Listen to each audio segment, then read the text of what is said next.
You know, there's one thing about Warcraft's elves. They're an absolute state, and they keep on utterly wrecking the place. So today we're going to have fun. We're going to cover some deep lore, the history of the Blood Elves, why the Sunwell is so important, and how it hooks up with Xal'atath's big end goal. That's all big, juicy, fun story, but the thing I want to tell you the most is this. Blood Elves are basically the villains of an ancient story, and they're now kind of facing the consequences of their actions. You see, they invited Sargeras to Azeroth, basically space Satan.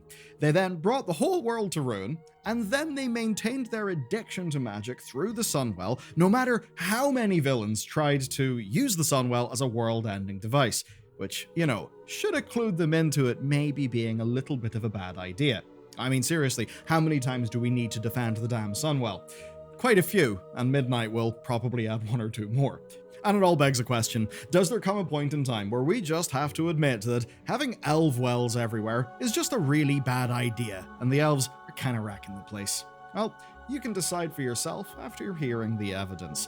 To start then, let's see just how many disasters the Highborne and their descendants have caused. I've also got a bit of a challenge for you. Give me 30 minutes and with today's sponsor, you'll finally have the website that you've been meaning to build. So Squarespace is an easy-to-use site builder and award-winning templates, but they have developed so much as a platform lately. Design Intelligence is their mix of tools that help you access their 20 years of design experience easily. It starts with Blueprint AI, and that starts with a few questions. Once you answer those, you'll use their interactive design system to build your own template, just the way that you like it, but with them keeping you right, with designer-picked fonts and color palettes, all matched to your aesthetic, and then from there, you can iterate on your copy and your content. It's all seamlessly integrated, and if you've just been overwhelmed in the past, or you just want to start quickly with all of your bases covered, this set of features is literally made for you. And their core platform is always growing as well. They've got native video support, so you can have a gorgeous player, you can have video gallery layouts that are all interoperable with their e-commerce tools. It's real impressive, and when I needed sites, Squarespace was my first port of call because they make it easy. So, to get started today, go to squarespace.com/BellularGaming, check out Design Intelligence, and when you're ready to send your site live, use code BellularGaming for 10% off your first purchase of a site or domain. Azeroth then, she's super powerful. The last 4 expansions have basically shown us that she's pretty much the center of creation. And what she is this thing. We call it a world soul, and she's got a planet around her, and that planet is filled with power that comes from her. And only recently did we experience that power as something called the Radiant Song. But enough War Within lore, we're going way back in time for this part of the video. Before that, when we thought of Azeroth, we thought of Arcane. That's because Arcane is the type of magic most associated with the Titans, and the Titans are trying to turn Azeroth into one of them. Unimaginable amounts of power came out of her. I mean, just look at this fan art of the ley lines all across Azeroth. Those ley lines are her energy bleeding through into the surface and around it. They'll be important soon, but that piece of fan art is kind of missing something. Something right there in the middle, which is called the Maelstrom. And the Maelstrom is evidence that these magical elf wells are really quite dangerous. So here's the story of it. Whenever the Titans fought the old gods for dominance over Azeroth, way back in the day, Aman'Thul ripped Y'Shaarj from the planet. The problem is, doing that left a huge wound, and Azeroth was kind of bleeding out. It got so bad she was essentially close to death, so the Titans refashioned this wound into a great, pristine lake. So Azeroth's energy flooded into the waters of that lake, and that is what we call the Well of Eternity. Now think about everything I said of how powerful Azeroth is, right? And this is an open wound of power directly from Azeroth's world soul. And that brings me to the beginning of our story with the Elves. You see, a bunch of dark trolls who lived in and around the Well of Eternity slowly started to change, and they actually evolved into what we call Night Elves. But where our story begins is a little later, with an elf of their Highborne caste who is called Dath'remar Sunstrider. Now he is the first High Elf, and well, the High Elves really do have a history of fucking everything up. let's set up his crime. Dath'remar and his descendants, now known as the Blood Elves, were up to some real shady stuff, and it's kinda coming round to bite them in Midnight. But if you only know Blood Elves from their recent depictions in-game, well, you've got no idea how far back this story goes. So let's return to the ancient days around the Well of Eternity.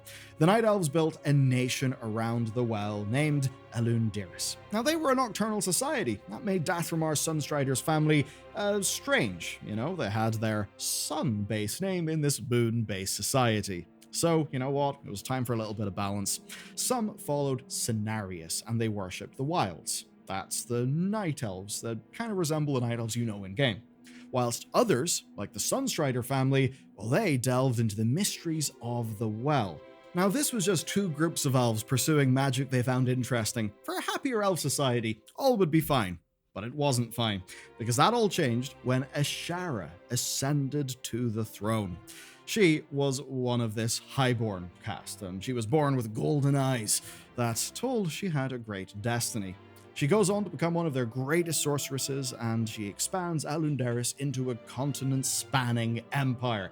And at the heart of that empire was Zin Ashari. It was their big city. And at its center was Ashara's palace.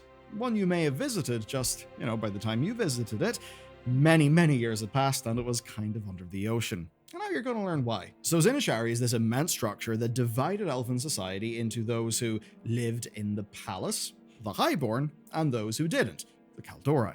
Basically, the people who would go on to be the Night Elves that you meet in the game. Now, Dath'remar was part of the Highborne, and he was part of her elite circle. He was very close to the Queen.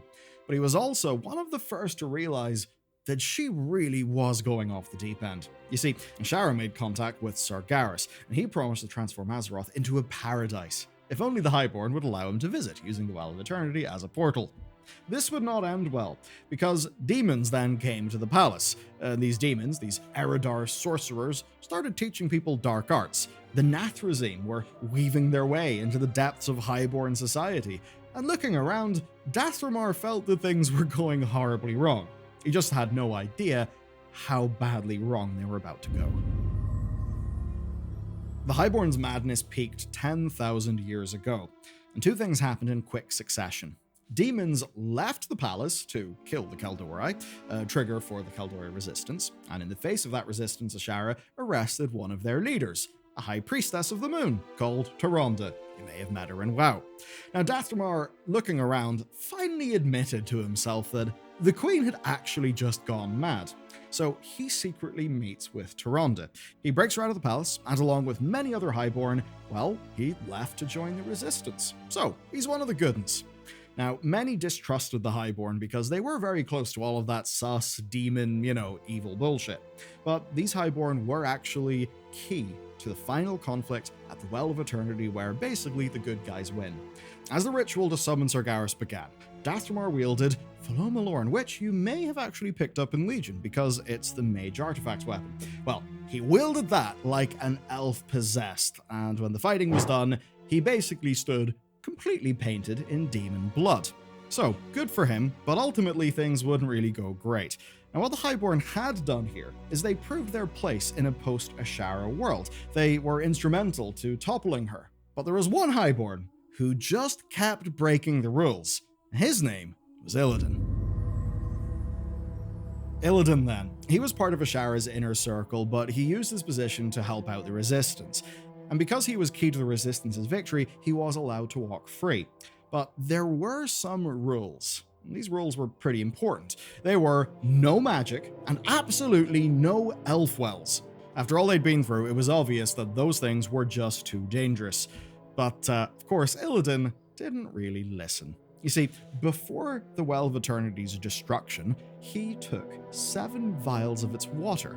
Now, you gotta remember these vials, because they're going to become real important for the rest of the video. Now, without the Well of Eternity, the elves actually lost their immortality, and these vials were basically the last remnants of the World Soul's power that existed on the surface of the planet. So, what did Illidan do? Well, he poured 3 at the peak of Mount Hyjal. And when he did that, he created a new well, one that you can actually go and visit in-game. This was obviously completely forbidden, given all the elves had just went through, so Illidan was tossed into prison with a life sentence, which for an elf is, quite a lot of time. But it's not like Illidan could unpour the vials of water and undo the well that he had made. And much later on, Nosdormu, one of the dragon aspects, later blesses the world tree that is planted over Illidan's well, and that's what creates Nordrassil. And basically, as long as the elves remained around Mount Hyjal, they would preserve their immortality. But let's get back to the vials. So 3 of them are gone, and we know that Illidan later gave Quel'thalas and Lady Vash 1 each. We actually find those in the Burning Crusade. But if you've been keeping count, you'll know that there's vials missing. One of them is actually totally missing from history. But the other one, we know what happened with it. It was taken by Dath'remar Sunstrider, that guy we talked about earlier. You see, he was also breaking the new rules placed on elven society. Because as much as he wasn't a fan of Ashara and demons and Sargeras and all those bad things, he really did quite like magic. And during this part of the story, he is just portrayed as an arrogant asshole. He basically ridicules the druids for their ban in magic, and he just goes and practices magic in secret. Now, this went on for a couple of thousand years, but rather predictably, it all did go kind of wrong. When it went wrong, a magical storm erupted over Ashenvale, causing much destruction. This was not great.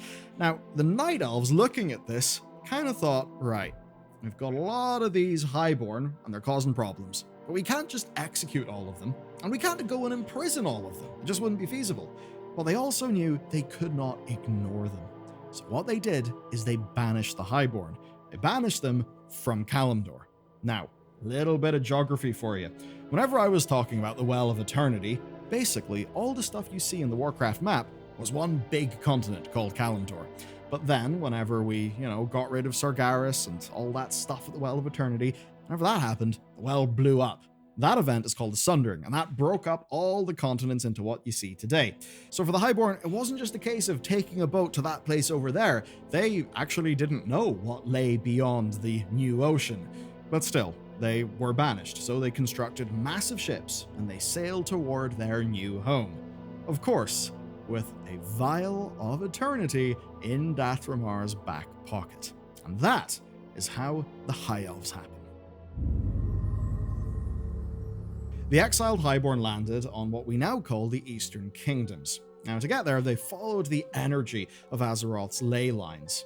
And these lines led them to a certain set of glades named after the keeper Tyr. You'll know them as the Tirisfal Glades.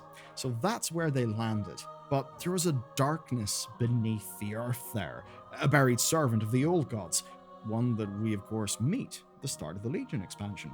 But of course, they didn't really know a lot of that. All that they found was lots of elves going mad because of the darkness beneath where they had landed. So they quickly abandoned Tirisfal and they moved east.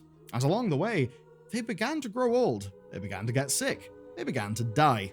And this wasn't really great news if you were an elf. It also isn't what they were used to, because for the longest time, the Well of Eternity kept them alive forever, and when the well was gone, shortly after, Nordrassil was a thing, and that kept them going. But here, in a new land, a new continent, they had none of that. So they actually began to get smaller. They began to be shorter, and their skin even changed color. It lost the purple shade that we recognize in the Night Elves. But still, they had to forge on, so they did. They kept on traveling, and they were seeking a ley line power that was far to the north. There's a problem, though. That brought them straight into a Mani-Troll territory, and that began a blood feud that basically exists to this day. Now, eventually on their journey, they actually found the ley line, but that wasn't enough for them. Because to ensure their immortality, Dath'remar would have to get another well on the go. So he poured his Vial of Eternity into a lake, thus creating the Sunwell.